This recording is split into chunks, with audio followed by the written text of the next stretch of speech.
The Fix, the British band who issued their debut record in October 1982. The album was called Shuttered Room, and that was one of two singles from the album, the other being Stand or Fall. Both made it into the top 15 in the mainstream rock charts.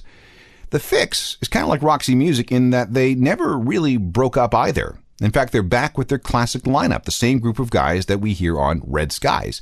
And they're working on an album entitled Beautiful Friction, which is supposed to be out in the spring of 2012. That'll be the first Fix album since 2003.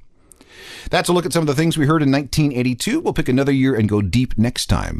Up next, versions of songs that weren't quite ready for prime time until now. More of The Secret History of Rock coming up. Back to The Secret History of Rock with Alan Cross. Songs are rarely born fully formed. An idea has to grow in the songwriter's mind, with the rest of the band, in rehearsal, in performance, and in the studio. And along the way, the song is sometimes recorded just to see how things sound or to show others rough sketches of what's going on. I love listening to demo versions of songs because it shows the creative process in action. We get to hear a track coming together as everyone wrestles with getting it just right.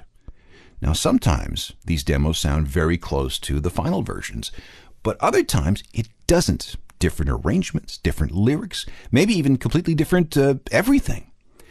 To do this, I'm going to assume that you're familiar with the standard familiar versions of each of these songs.